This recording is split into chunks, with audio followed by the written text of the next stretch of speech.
Assalamualaikum warahmatullahi wabarakatuh. Halo semuanya, di sini saya akan menjelaskan tentang Kerajaan Mataram kuno. Sebelum saya menjelaskan tentang Kerajaan Mataram kuno, izinkan saya untuk memperkenalkan anggota kelompok saya. Yang pertama ada Ardilatri Handayani absen 6, Elvina Dwi Liviani absen 15, Laila Siva Anjani absen 23, dan saya Ridwan Entiriani absen 32. Yang pertama ada latar belakang Kerajaan Mataram kuno.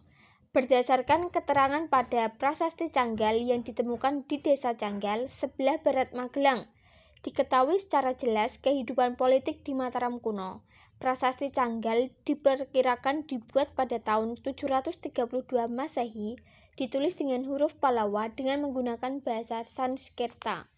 Selanjutnya ada kehidupan politik. Sebelum Sanjaya berkuasa, Kerajaan Mataram kuno diperintah oleh Raja Sana atau Paman Sanjaya. Berdasarkan Prasasti Sojomerto, diketahui bahwa Sanjaya adalah keturunan Raja Sailendra yang beragama Syiwa, tetapi menyuruh anaknya Rakai Panangkaran beralih ke agama Buddha atau Syaila, artinya gunung tempat bersemayam dewa, dan Indra artinya raga. Sanjaya adalah seorang raja yang besar, gagah berani, dan bijaksana, serta sangat toleran terhadap agama lain. Karena kewibawaannya, Sanjaya bergelar Rakai Mataram Sang Ratu Sanjaya. Raja Sanjaya ternyata mempunyai arti dan pengaruh yang besar kepada raja-raja penggantinya sampai sekitar abad ke-10. Prasasti Canggal dikeluarkan oleh Raja Sanjaya. Isi utamanya adalah memeringati didirikannya sebuah lingga atau lambang Syiwa di atas sebuah bukit di daerah Kunjarakunja oleh Raja Sanjaya. Daerah ini letaknya di sebuah pulau mulia, Jawa Dwipa, yang kaya raya akan hasil bumi, terutama padi dan emas. Pada prasasti tersebut dituliskan nama raja yang pernah berkuasa di Kerajaan Mataram kuno sejak Raja Sanjaya sampai dengan Balitung. Kerajaan Mataram kuno berkembang pesat karena didukung oleh beberapa faktor. Yang pertama, raja-rajanya cukup arif dan bijaksana sehingga menjadi panutan yang baik. Yang kedua, ada kerjasama yang baik antara raja dan para brahmana atau biksu. Yang ketiga, wilayahnya amat subur sehingga kehidupan rakyatnya makmur. Yang keempat, ada toleransi yang tinggi antara pemeluk agama Hindu dan Buddha sehingga rakyat hidup rukun berdampingan. Dan yang terakhir, Kerajaan Mataram kuno telah menjalin hubungan dengan kerajaan di seberang laut, misalnya Kerajaan Sriwijaya, Siam atau Thailand, dan India. Raja Sanjaya sebelum wafat menderita sakit yang sangat parah karena ingin mematuhi perintah gurunya. Putranya yang bernama Sankara atau mungkin lengkapnya Rakai Panangkaran Dyah Sanghara Sri Sanggramadanjaya, karena trauma dan takut terjadi seperti ayahnya, kemudian meninggalkan agama Syiwa beralih menjadi pemeluk Buddha Mahajaya.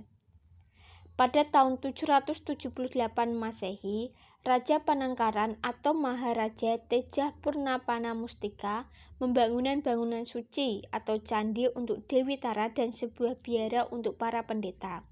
Sejak pemerintahan Raja Panangkaran, keluarga Shailendra berbagi menjadi dua kelompok penganut agama. Sebagian tetap menganut agama Hindu Syiwa dan yang lain menganut agama Buddha. Meskipun demikian, mereka hidup berdampingan secara damai.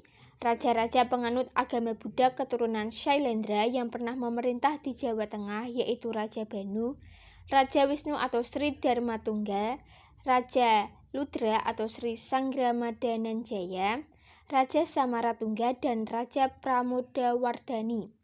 Raja-raja ini berkuasa selama 1 abad, dari 750 hingga 850 Masehi.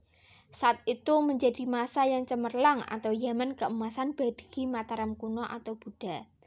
Hal tersebut dibuktikan dengan pembangunan candi Buddha yang megah seperti Candi Kalasan, Candi Sewu, Candi Sari, Candi Pawon, Candi Mendut, dan Candi Borobudur.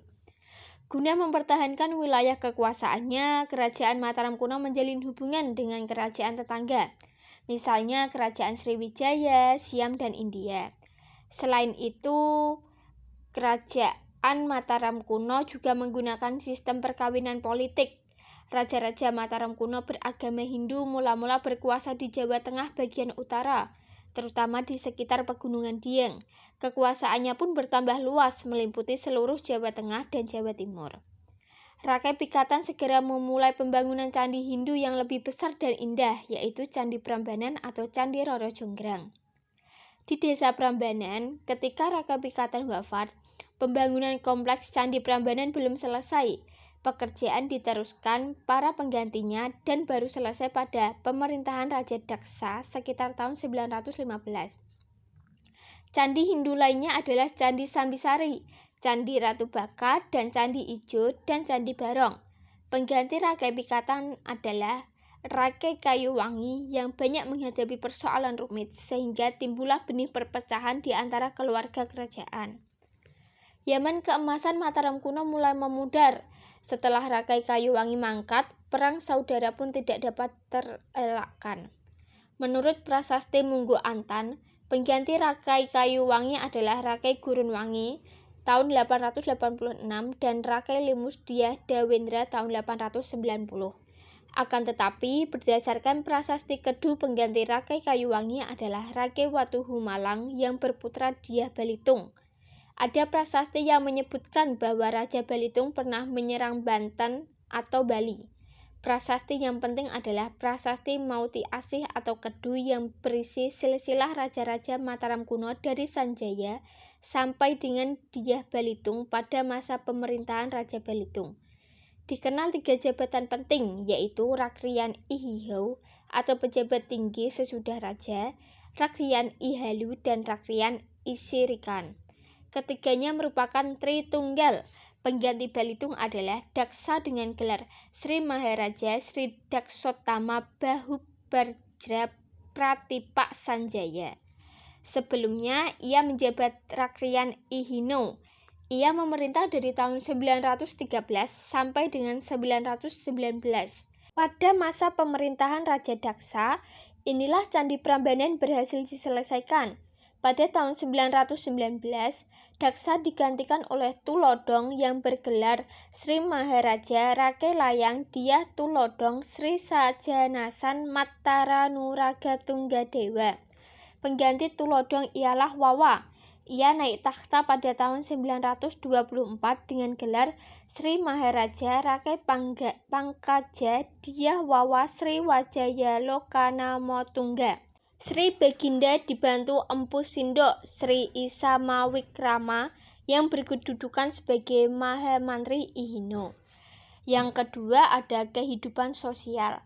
Praktik keagamaan kerajaan Mataram kuno terdiri atas agama Hindu dan agama Buddha. Akan tetapi masyarakatnya tetap hidup rukun dan saling bertoleransi.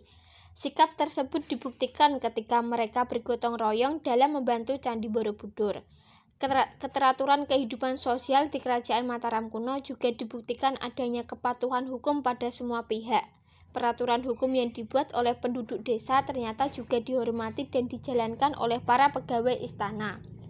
Yang ketiga ada kehidupan sosial dan ekonomi. Pusat kerajaan Mataram kuno terletak di lembah Sungai Progo, meliputi dataran Magelang, Muntilan, Sleman, dan Yogyakarta. Daerah tersebut amat subur sehingga rakyat menggantungkan kehidupannya pada hasil pertanian. Usaha perdagangan juga mulai mendapat perhatian ketika Raja Balitung berkuasa. Pada Prasasti Purworejo tahun 900 Masehi disebutkan bahwa raja telah memerintahkan untuk membuat beberapa pusat perdagangan. Keterangan lain juga didapatkan dari Prasasti Wonogiri tahun 903 Masehi yang menyebutkan bahwa penduduk di sekitar kanan kiri aliran Sungai Bengawan Solo diperintahkan untuk menjamin kelancaran arus lalu lintas. Perdagangan memulai aliran sungai tersebut. Sebagai imbalannya, penduduk desa di kanan kiri sungai tersebut dibebaskan dari pungutan pajak. Yang keempat ada kehidupan kebudayaan. Semangat kebudayaan raja-raja Mataram kuno sangat tinggi, dibuktikan dengan banyaknya peninggalan berupa prasasti dan candi. Prasasti peninggalan dari kerajaan Mataram kuno seperti Prasasti Canggal tahun 732 Masehi, Prasasti Kelurak tahun 782 Masehi, dan prasasti Mantiasih atau Kedu. Selain itu dibangun Candi Hindu dan Candi Buddha. Yang terakhir ada masa kemunduran Kerajaan Mataram kuno. Pada masa pemerintahan Raja Balitung tahun 907, wilayah Kerajaan Mataram kuno juga telah meliputi daerah-daerah di Jawa Timur, terutama lembah Sungai Brantas yang subur. Daerah itu amat penting untuk pertanian dan pelayaran sungai menuju Laut Jawa. Sementara itu, kedudukan ibu kota Mataram kuno makin tidak menguntungkan. Hal ini disebabkan karena berbagai faktor berikut. Yang pertama, tidak memiliki pelabuhan laut sehingga sulit berhubungan dengan dunia luar. Yang kedua, sering dilanda bencana alam oleh letusan Gunung Merapi. Yang ketiga, sering terjadi perebutan kekuasaan sehingga kewibawaan kerajaan berkurang. Dan yang terakhir, mendapat ancaman serangan dari Kerajaan Sriwijaya. Oleh karena itu, pada tahun 929, ibu kota Mataram kuno dipindah ke Jawa Timur di bagian hilir Sungai Brantas oleh Empu Sindok. Kerajaan itu kemudian dikenal sebagai Kerajaan Mataram kuno di Jawa Timur. Begitulah cerita yang dapat saya jelaskan. Terima kasih. Wassalamualaikum warahmatullahi wabarakatuh.